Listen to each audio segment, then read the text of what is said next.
Hello everyone, welcome back to Harsha DSC classes. ఈరోజు మనం ఈ వీడియోలో వచ్చేసి మనకు సెకండ్ షిఫ్ట్లో జరిగినటువంటి క్వశ్చన్స్ అయితే చూద్దామండి. ఆల్రెడీ ఫస్ట్ షిఫ్ట్కి సంబంధించి క్వశ్చన్స్ అయితే ఎక్స్ప్లెయిన్ చేశాను కదా. నెక్స్ట్ సెకండ్ షిఫ్ట్లో అడిగినటువంటి క్వశ్చన్స్ చూద్దాము.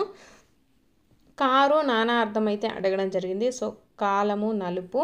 నెక్స్ట్ త్రిభాషా సూత్రం గురించి అడిగారండి. ఇది కొఠారి కమిషన్కి సంబంధించింది. నెక్స్ట్ దద్దూరం అంటే కప్ప. తెలంగాణ పత్రిక రచయిత గురించి అడగడం జరిగింది. సో ఇది వచ్చేసి Vattikota. Next world earth day వచ్చేసి మనకు ఎప్పుడు జరుపుకుంటారో అనేసి అడిగారు. ఏప్రిల్ 22 అండి. అనీషము అడిగారు. అనీషము అంటే ఎల్లప్పుడూ. నెక్స్ట్ తెలుగుకి సంబంధించి ఏకాదేశం అంటే ఏంటి అనేసి అడిగారండి. ఉదయం వచ్చేసి వైకల్పికం అంటే ఏంటి అనేసి అడిగారు. ఇప్పుడు ఏకాదేశం అడిగారు. సో కాబట్టి కంపల్సరీ ప్రతి ఒక్కటి కూడా మీరు ఏకాదేశం కానీ వైకల్పికం కానీ నెక్స్ట్ వచ్చేసి మిగిలినవి కూడా ఉన్నాయి కదా, బహుళకం అంటే ఏంటి, ఇవన్నీ కూడా కంపల్సరీగా నేర్చుకుని అయితే వెళ్ళండి. ఏకాదేశం అంటే 2 అక్షరాలను తొలగించడం కానీ లేకపోతే దానికి బదులుగా వేరొక అక్షరం రావటాన్ని ఏకాదేశం అంటాము. నెక్స్ట్ చూసుకుంటే శాతవాహన వంశం స్థాపకుడు అడగడం జరిగింది. ఆన్సర్ వచ్చేసి శ్రీముఖుడు. స్వర్ణయుగము వచ్చేసి దేనికి సంబంధించిందంటే గుప్తుల కాలానికి సంబంధించిందండి. ఇవి క్వశ్చన్స్ వచ్చేసి ఎవరైతే ఎగ్జామ్ రాశారో వాళ్ళ యొక్క మెమరీని బట్టి క్వశ్చన్స్ అండి. క్లారిటీ కట్ క్వశ్చన్స్ అయితే కాదు. ఈ టాపిక్స్ నుంచి వస్తున్నాయని చెప్పడానికి మాత్రమే ఈ క్వశ్చన్స్ అయితే చేయడం జరుగుతుంది. సో ఇక్కడ వచ్చేసి క్వశ్చన్ ఇది కాదు, ఇది ఫుల్ కరెక్ట్ కాదు అనేసి నాకైతే తెలియదు, ఎందుకంటే నేనైతే ఎగ్జామ్ రాయలేదు కదా. సో వాళ్ళు ఎవరైతే రాశారో వాళ్ళ మెమరీ బేస్డ్ క్వశ్చన్సే ఉంటాయండి. సో ఇక్కడ ఈ టాపిక్స్ నుంచి వస్తున్నాయని తెలియజేయడం కోసమే అనమాట ఈ వీడియో. సో క్వశ్చన్ అనేది క్లారిటీగా లేదు అనేటటువంటి మెసేజ్లు కామెంట్లు అయితే ఊరికే పెట్టకండి. సో మీరు ఈ టాపిక్స్ కంపల్సరీ చూసుకొని వెళ్ళండి. కొన్ని టాపిక్స్ వచ్చేసి రిలేటెడ్గా మనకు వస్తూ ఉన్నాయన్నమాట. అవే టాపిక్స్ కొన్ని అడుగుతూ ఉన్నారు. సో మీకు రేపు కూడా ఇటువంటిగా క్వశ్చన్స్ వస్తాయి అనేసి ఉద్దేశంతో అయితే మాత్రమే వీడియో అయితే చేస్తున్నామండి. మీరు వచ్చేసి మళ్ళీ ఇది కాదు, కరెక్ట్ క్వశ్చన్ కాదా అని చెప్పొద్దు. మీకు కరెక్ట్ క్వశ్చన్ తెలిస్తే కింద కామెంట్ సెక్షన్లో అయితే కామెంట్ చేయండి.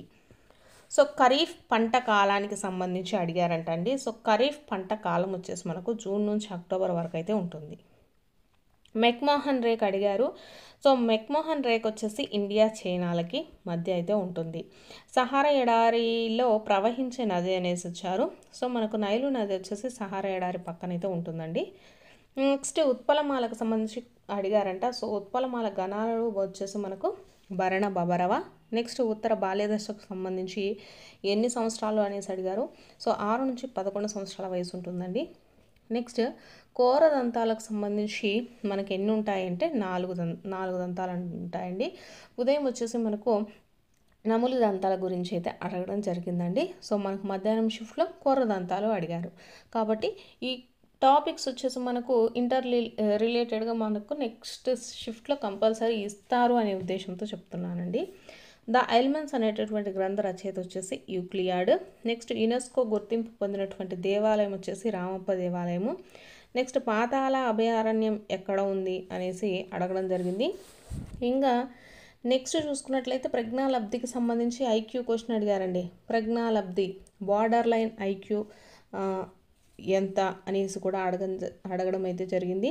నెక్స్ట్ చూసుకున్నట్లయితే మనకు ఎరిక్సన్ దశల్లో న్యూన్యత ఉంది కదా, సంక్లిష్ట పరిస్థితి, దాని గురించి అయితే అడగడం జరిగింది. అలాగే బ్రూనర్ బోధనా సిద్ధాంతానికి సంబంధించి అడిగారండి. కొన్ని క్వశ్చన్స్ నేను ఇక్కడ టైప్ అయితే రాయలేదు. సో అవి మీకు ఓన్గా అయితే చెప్తానండి చూసి. సో బ్రూనర్ సిద్ధాంతానికి సంబంధించిన క్వశ్చన్ అయితే అడిగారు. నెక్స్ట్ పురోగమన అవరోధం గురించి అడిగారండి. పురోగమన అవరోధం మార్నింగ్ వచ్చేసి మనకు తిరోగమన అవరోధానికి సంబంధించి క్వశ్చన్ అయితే అడిగారండి. సో ఈవినింగ్ సెషన్లో పురోగమన అవరోధం అడిగారు. రేపు దమనం కానీ స్మృతికి వీటికి సంబంధించి కన్సాలిడేషన్ కానీ అడిగే ఛాన్సెస్ అయితే ఉంటాయి. సో వాటికి సంబంధించిన రిలేటెడ్ టాపిక్స్ అయితే చదువుకొని వెళ్ళండి. నేను ఈరోజు మార్నింగ్ సైకాలజీకి సంబంధించినటువంటి వీడియో కూడా చేశానండి. దాంట్లో కూడా మీకు చాలా క్వశ్చన్స్ అయితే కవర్ అవుతాయి. ఎవరైనా చూడలేదు, ఒకసారి ప్రాక్టీస్ చేయాలనుకుంటే వీడియో అయితే చూడండి. నెక్స్ట్ ఇంకా కోల్బర్గ్కి సంబంధించి కూడా మనకు నైతిక వికాసాలు ఉన్నాయి కదా, వాటికి సంబంధించి కూడా క్వశ్చన్ అయితే అడిగారు. నెక్స్ట్ అబ్రహాం మాస్లో అవసరాల క్రమానుగతం ఉంది కదా, దానికి సంబంధించి కూడా క్వశ్చన్ అయితే అడిగారండి. ఇలా సైకాలజీలో చాలా వరకు మనము గెస్ చేసిన టాపిక్స్ నుంచే క్వశ్చన్స్ అయితే రిపీట్ అవుతూ ఉన్నాయండి. నెక్స్ట్ తెలుగుకి చూసుకున్నట్లయితే అపరిచిత గద్యం వచ్చేసి ఎక్కడి నుంచి వచ్చింది అంటే వనకరి చిక్కె మనసుకు అనేసి మనకు పద్యం ఉంది కదా, దాశరథి కరుణాపయోనిధి, దానికి సంబంధించి మనకు క్వశ్చన్ అయితే అడిగారండి. సో దీనికి సంబంధించి కొంచెం టఫ్గా అయితే ఉంది అంటున్నారు, ఎందుకంటే దాన్ని క్లియర్గా చదివిన వాళ్ళకైతే మీనింగ్ తెలిసి ఉంటుంది, ఆన్సర్ చేయగలుగుతారు. లేదు అంటే కొంచెం కష్టంగా ఉందని చెప్పారు. నెక్స్ట్ పడియా అంటే అర్థం ఏంటి అనేసి అడిగారండి. పడియా అంటే మనకు అర్థం వచ్చేసి మడుగండి. పడియా అంటే మడుగు అనేసి మనకు అర్థమైతే వస్తుంది. నెక్స్ట్ శోధ మాసపత్రిక కవి ఎవరు అనేసి అడిగారు. నెక్స్ట్ ద్విరుక్త టకార సంధి అడిగారండి. ద్విరుక్త టకార సంధి కానిది అడిగారు. సో ద్విరుక్త టకార సంధి కానిది వచ్చేసి అప్పుడప్పుడు అండి. అప్పుడప్పుడు అనేది మనకి ఏ సంధి అవుతుంది, ఆమ్రెడత సంధి అవుతుంది. సో ద్విరుక్త టకార సంధి కానిది అడిగారు. నెక్స్ట్ రాయప్రోలు సుబ్బారావు గారి రచన కానిది అడిగారండి. సో మనకు సెకండ్ షిఫ్ట్లో ఎక్కువగా రచనలు కవుల గురించి అయితే క్వశ్చన్స్ అడిగారండి. నెక్స్ట్ పాఠం అందరూ చదువుకొని రండి, ఇది ఏ వాక్యము అనేసి ఇచ్చారు. నెక్స్ట్ త్రిభాషా సూత్రం ఆల్రెడీ చెప్పాను కదా, త్రిభాషా సూత్రం వచ్చేసి కొటారి. నెక్స్ట్ లెక్కకు రాని పద్యం అనేది ఏ రకము అనేసి ఇచ్చారండి, లెక్కకు రాని పద్యము.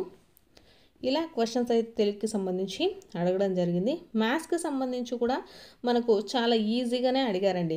చతురస్ర వైశాల్యము, చతురస్రానికి సంబంధించి చతురస్ర వైశాల్యము, అలాగే గంటకు ఎన్ని సెకండ్లు, ఇలా మనకు అడగడం జరిగింది. స్థాన విలువ, ముఖ విలువకు సంబంధించి క్వశ్చన్స్ అయితే ఇచ్చారండి. స్థాన విలువ ఫేస్ వాల్యూ అలాగే ప్లేస్ వాల్యూకి సంబంధించి మనల్ని క్వశ్చన్ అడిగారండి, స్థాన విలువ. నెక్స్ట్ దశాంశ భిన్నానికి మార్చడము, అష్టభుజి యొక్క భుజాలు ఎన్ని. నెక్స్ట్ చూసుకున్నట్లయితే మధ్యగతానికి సంబంధించి, సగటుకు సంబంధించి క్వశ్చన్స్ అయితే అడిగారండి. సో ఇవి మనకు ఈరోజు ఆఫ్టర్నూన్ సెషన్లో జరిగినటువంటి క్వశ్చన్స్. మీరు ఎవరైనా ఎగ్జామ్ రాసుంటే మీకు ఇంకా కొన్ని క్వశ్చన్స్ గుర్తుంటే కామెంట్ సెక్షన్లో కామెంట్ చేయండి. నేను రేపు ఉదయం వచ్చేసి దానికి సంబంధించినటువంటి వీడియోలు అయితే చేయడం జరుగుతుంది. సో వీడియో చూస్తున్నందుకు మీకు వీడియో నచ్చినట్లయితే తప్పకుండా లైక్ చేయండి, సబ్స్క్రైబ్ చేసుకోండి. అలాగే మార్నింగ్ సెషన్లో జరిగినటువంటి వీడియోలు కూడా అప్లోడ్ చేశానండి, ఒకసారి అవి కూడా ఎవరైనా చెక్ చేయాలనుకుంటే ఒకసారి అయితే చూసుకోండి.